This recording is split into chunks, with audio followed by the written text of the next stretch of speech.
let me tell you something that might completely change the way you see habit building forever. You know that feeling on day 4 of a new habit? When the excitement is gone, when your alarm goes off and suddenly that morning routine you were so passionate about 3 days ago feels like lifting a boulder. That crushing moment when you realize, I don't want to do this anymore. Here's what nobody tells you. That feeling, it's not weakness. It's not lack of discipline. It's not proof that you're broken or lazy or destined to fail. It's your brain doing exactly what it was designed to do. And once you understand what's really happening on day 4, everything changes. Think about how we talk about habits. Just do it for 21 days. The first week is the hardest. Push through the resistance, as if your brain is some stubborn animal that needs to be beaten into submission. As if willpower is a muscle you just need to strengthen. But here's the truth. You've been lied to about habits. The advice you've been given treats you like a robot. It assumes that if you just input the right commands, set the alarm, prepare your clothes, use a habit tracker, your system will comply, execute, perform. But you're not a robot. You're a human being with a nervous system that's been evolving for millions of years. And that system has its own logic, its own rhythms, its own way of protecting you. Pay close attention to what I'm about to tell you, because this is where everything you thought you knew about habits starts to crack open. Day 1, you're excited. The idea's new. Your brain releases dopamine, the chemical of anticipation, of possibility.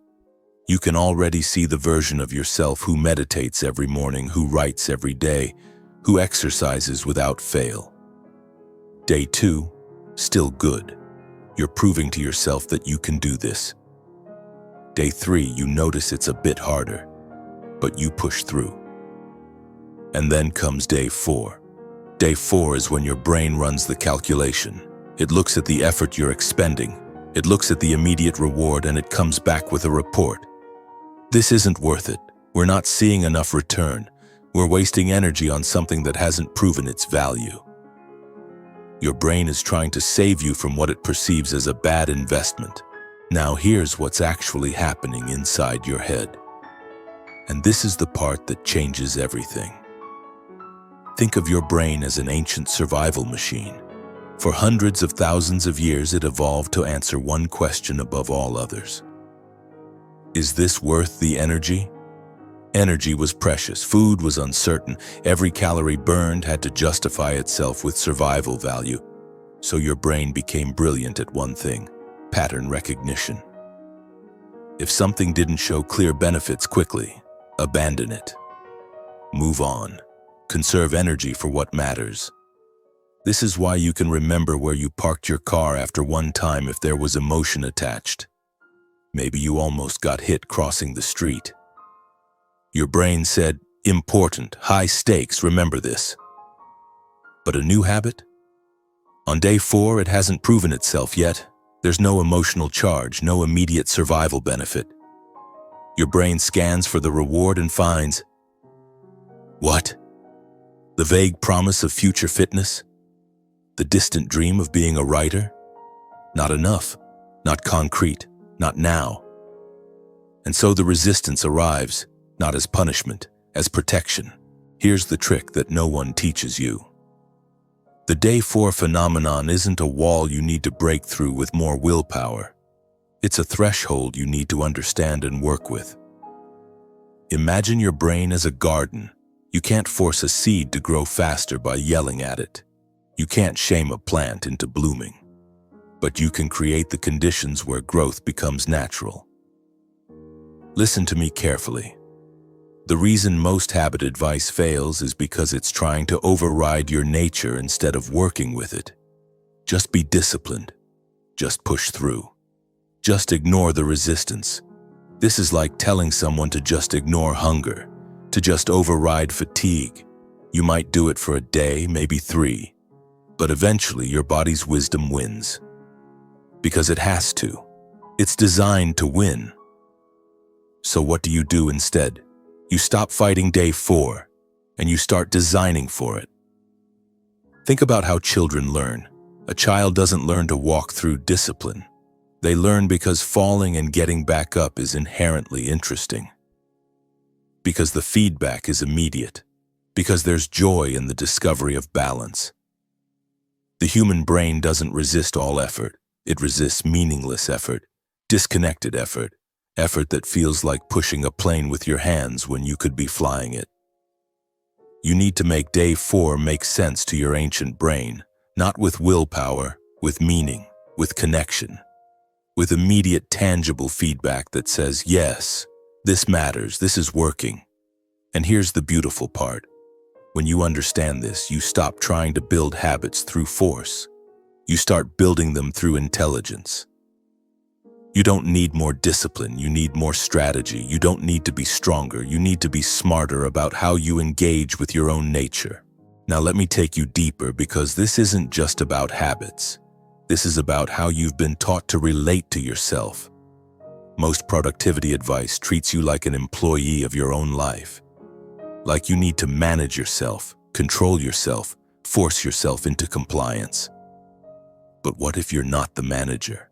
What if you're the ecosystem? Think about this. A forest doesn't grow through discipline. It grows through conditions. The right amount of sunlight, water, nutrients. The tree doesn't push itself to grow. It responds to its environment. You are the same. You are an organism, not a machine. And organisms don't respond to force. They respond to environment, to rhythm, to meaning. When you stop on day 4, when you feel that resistance, you're receiving information. Your brain is telling you, the way you've structured this doesn't make sense to me. I can't see the value. I can't connect this to anything I care about. That's not failure. That's feedback. The people who succeed with habits really succeed, not just white knuckle through 30 days and then collapse. They're not more disciplined. They're more attuned. They've learned to listen to that day 4 signal and respond intelligently. They make the habit smaller, or more enjoyable, or more immediately rewarding, or more connected to who they already are. They ask, what would make this feel less like punishment and more like play? What would make this feel less like work and more like discovery? Because here's what I've learned after years of studying how humans actually change. Transformation doesn't come from forcing yourself to be someone you're not. It comes from creating conditions where becoming that person feels natural. You weren't born to grind yourself into dust. You were born to evolve through curiosity, through engagement, through the joy of becoming more capable. Every habit that sticks, truly sticks, does so because at some point it stopped being a habit and became an expression of who you are. So here's what I want you to do. Not tomorrow. Not on day 1 of your next attempt, right now.